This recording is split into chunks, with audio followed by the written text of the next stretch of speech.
Champions cup 2024 का आखिरी league match जो डॉल्फिन्स वर्सेस लायंस खेला जा रहा था और इस मैच के अंदर डॉल्फिन्स का ना सिर्फ जीतना बड़ा इंपॉर्टेंट था बल्कि जो बोनस पॉइंट्स हैं उनको ग्रैब करना भी इंपॉर्टेंट था। उसी सूरत में वो जनाब फर्दर जो टूर्नामेंट है उसमें आगे जा सकते थे,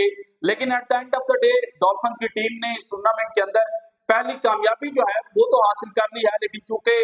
बोनस पॉइंट्स जो हैं उनको डॉल्फिन्स की टीम जो है वो गेन नहीं कर सकी। सो इसलिए डॉल्फिन्स का जो टूर्नामेंट है वो यहीं पर खत्म हो चुका है और अब चार टीमें मार्कोस, पैंथर्स, स्टालियंस और लायंस जो हैं वो टूर्नामेंट में फर्दर हमें खेलती हुई नजर आएंगी। पहला जो क्वालिफायर नंबर 1 है वो मार्कोस वर्सेस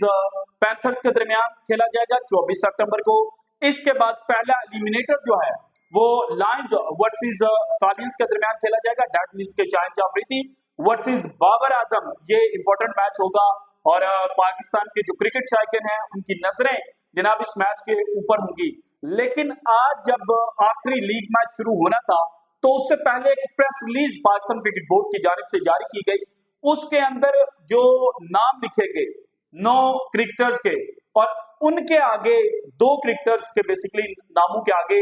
जो ब्रैकेट के अंदर चीज लिखी ना, उसने पूरे पाकिस्तान के जो क्रिकेट एक्सपर्ट्स हैं उनको हिला कर रख दिया। नंबर 1 बाबर आजम के नाम के आगे लिखा गया व्हाइट बॉल फॉर्मेट के कप्तान और शान मसूद के नाम के आगे लिखा गया रेड बॉल फॉर्मेट के कप्तान। हालांकि जो चैंपियंस कप है वो शुरू होने से पहले कुछ क्रिकेट एक्सपर्ट्स ने ये बात की थी कि ये जो चैंपियंस कप है ये पाकिस्तान क्रिकेट टीम का जो फ्यूचर का कैप्टन है उसको डिसाइड करेगा। लेकिन मैंने उस वक्त भी ये कहा था कि जो कोचेस हैं वो इस चीज के खिलाफ हैं कि चैंपियंस कप में से जो पाकिस्तान क्रिकेट टीम का कप्तान है वो चूज किया जाए और वो ये चाहते थे कि बाबर आजम और शान मसूद जो हैं उनको लॉन्गर रन दिया जाए। सो अब जनाब जो कनेक्शन कैंप कल लगेगा उसके अंदर खिलाड़ी शिरकत करेंगे, चीजें डिफरेंट डिस्कस होंगी, लेकिन जो फ्यूचर कैप्टन है वो व्हाइट बॉल फॉर्मेट के अंदर बाबर आजम ही रहेंगे और रेड बॉल फॉर्मेट के अंदर शान मसूद ही रहेंगे। लेकिन शाहिनशाह अफरीदी के ऊपर भी बिजलियां गिरी हैं, कप्तानी को लेकर नहीं बल्कि उनकी जो परफॉर्मेंस है और वो क्या है इसके ऊपर कुछ जनाब जो डिटेल्स हैं वो मैंने आपके साथ शेयर करनी है। मोहम्मद रिजवान का ख्वाब टूटा है, वो ख्वाब क्या था ये भी आपके साथ शेयर करूंगा। लेकिन सबसे पहले अगर आज मैच की बात की जाए और मैच में भी खास तौर पर अगर शाहिनशाह अफरीदी की जो बैटिंग है उसकी बात की जाए तो 28 गेंदों के ऊपर इन्होंने 33 रन स्कोर किए और अपनी टीम को इन्होंने जो जनाब फर्दर टूर्नामेंट है उसमें आगे पहुंचाया है। लेकिन जो गेंद उनके टखने के ऊपर लगी थी, नी कैप के ऊपर, जिसकी वजह से उनको मैदान जो है वो भी छोड़कर जाना पड़ा था। लेकिन उनके बाद आने वाले जो आमिर जमान हैं वो चूंकि आउट हुए तो वो दोबारा अंदर आए और बाद में आकर उन्होंने 2-4 छक्के जो हैं वो जरूर लगाए। लेकिन मैं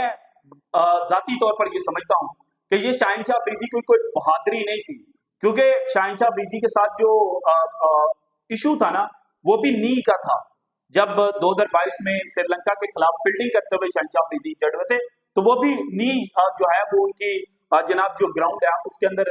धंस गई थी और उसकी वजह से फिर जनाब उनको जो क्रिकेट है उससे दूर रहना पड़ा। फिर उनको कम बैक करवाया गया, उनका भी रिहैब कंप्लीट नहीं हुआ था और कम बैक करवा लिया गया। Then again T20 world cup 2022 का वो जनाब कैच आप सबको याद होगा जो शाहिनशाह अफरीदी ने पकड़ा था, लेकिन उस कैच ने पाकिस्तान को अल्टीमेटली जो टूर्नामेंट है उसे बाहर करवा दिया था, क्योंकि बाद में शाहिनशाह अफरीदी जब बॉलिंग करने के लिए आए तो जनाब जो कैच पकड़ते हुए उनको दर्द उठा था वो बर्दाश्त से बाहर हो गया था। सो इसलिए शाहिनशाह अफरीदी जो है वो बॉलिंग छोड़कर चले गए थे। सो आज अगेन शाहिनशाह अफरीदी को मेरे नजदीक जनाब जो रेस्ट है वो कर लेनी चाहिए थी, क्योंकि आपकी जो टीम है वो टूर्नामेंट में आगे क्वालिफाई कर चुकी थी। आपके जो पॉइंट्स हैं वो जनाब अगर आप हार भी जाते हैं मैच, जो कि at the end of the day आप हारे हैं, तो उसका ज्यादा फर्क नहीं था पड़ना, क्योंकि आपके पास जो पहले के बोनस पॉइंट्स थे और जो आपका नेट रन रेट अच्छा था उसने आपको वैसे ही टूर्नामेंट में आगे भेज दिया हुआ था। सो ये शाहिनशाह अफरीदी की जनाब एक बेवकूफी है और वहां पर वकार यूनस भी बैठे हुए थे। वकार यूनस को चाहिए था और जनाब अब्दुल रहमान भी वहां पर बैठे हुए थे, जो पाकिस्तान की डोमेस्टिक क्रिकेट के अंदर एक बड़े बेहतरीन और मजे हुए कोच समझे जाते हैं। इसके अलावा एक और 2022 के एशिया कप में पाकिस्तान को जितवाने वाले जनाब फास्ट बॉलर भी मौजूद थे। तो इन सब लोगों को वहां पर जनाब बड़े होने का जो मुजाहरा है वो करना चाहिए था और शाहिद अफरीदी को समझाना चाहिए था कि अगर ये जनाब किसी बड़े टूर्नामेंट का फाइनल होता और सिचुएशन ऐसी होती कि जहां पर जनाब जाकर आप टीम की जो जीत है उसमें कलीदी किरदार अदा कर सकते हैं, तो आपको ये चांस लेना चाहिए था। वरना जनाब ये सिर्फ और सिर्फ आपने जो एक खुदकुशी है वो करने की कोशिश की है। इसके अलावा अगर शाहिद अफरीदी की एज अ बॉलर परफॉर्मेंस को देखा जाए या उससे भी पहले अगर आज के मैच की डिटेल को डिस्कस किया जाए तो जनाब डॉल्फिन्स की जो टीम है वो टॉस जीतकर उन्होंने बैटिंग करने का फैसला किया। आगाज जनाब अच्छा नहीं मिला था क्योंकि साहबजादा फरहान जो हैं वो बड़ी जल्दी आउट हो गए, लेकिन मोहम्मद हुरैरा और मोहम्मद इखलाक जो हैं उन्होंने जनाब अर्लियान साहबजादा फरहान के आउट होने के बाद जो चार्ज है वो संभाला और जो लायंस के बॉलर्स थे उनकी धुलाई की और मोहम्मद हुरैरा 41 गेंदों के ऊपर 47 रन स्कोर कर पाए, जबकि मोहम्मद इखलाक जो हैं उन्होंने 52 रन स्कोर किए। इसके बाद उमर अमीन 75 रन स्कोर किए, साउथगेट 23, आसिफ अली 7, कासिम अकरम 31, फहीम अशरफ 30, अब्बास अफरीदी 10, मीर हमजा 5 और सुफियान मुकीम ने एंड के ऊपर जनाब 10 रन स्कोर किए और टोटल 326 रन जो हैं वो डॉल्फिन्स की टीम ने स्कोर किए। बॉलिंग लाइनअप की अगर लाइन्स की बात की जाए तो शाहिद अफरीदी ने 2 विकेटें हासिल की, आमिर जमाल ने 3, अहमद आनियान ने 2, खुशदिल शाह ने 1,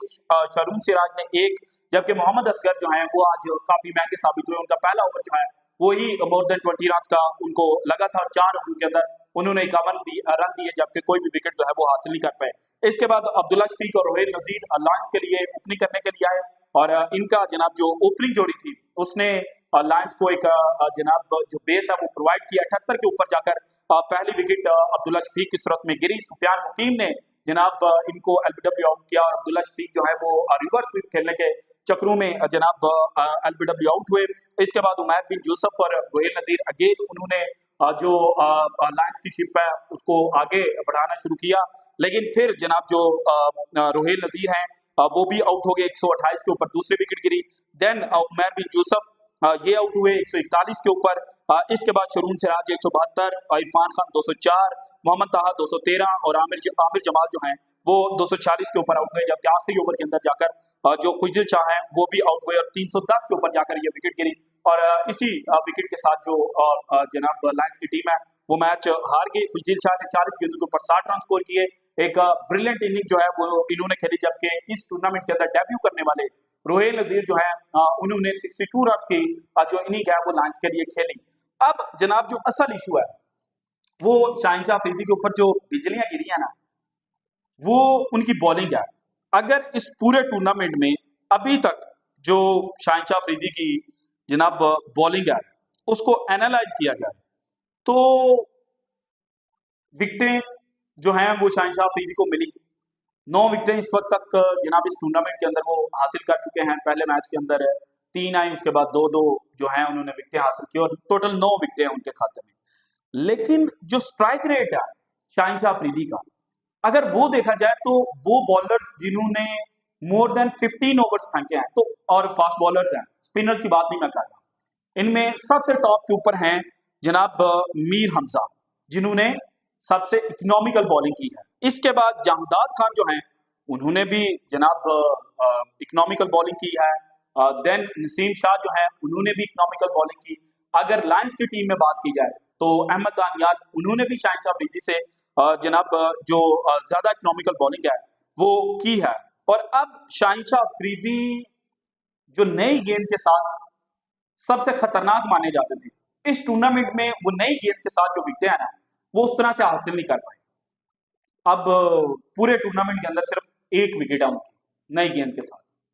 वो भी पैंथर्स के उमर सदीक की विकेट थी। इसके बाद 2 से 3 विकेटें उनकी मिडल ओवर्स के अंदर है, वो भी 30वें ओवर के बाद, जिनमें एक विकेट आज आई, एक बाबर आजम की विकेट थी, जबकि बाकी जो विकेटें आई हैं वो 40वें ओवर के बाद आई हैं, जहां पर बैट्समैन हिट करने के लिए जाते हैं और हिट करते हुए वो मोस्टली विकेट देकर चले जाते हैं। सो इसमें बॉलर का उतना कमाल नहीं होता जितना बैट्समैन की गलती होती है और बैट्समैन का जो अटैकिंग मूड है उसकी गलती होती है। सो अब शाहिद अफरीदी को भाईजान अपनी जो परफॉर्मेंस है ना वो नई गेंद के साथ बेहतर करनी पड़ेगी, क्योंकि अगर शाहिद अफरीदी नई गेंद के साथ परफॉर्मेंस नहीं देंगे तो मीर हमजा और जहांदाद खान ये दो आपके पास रेडीमेड बंदे हैं जो आपको शाहिनशाह अफरीदी की जो कमी है वो महसूस नहीं होने देंगे।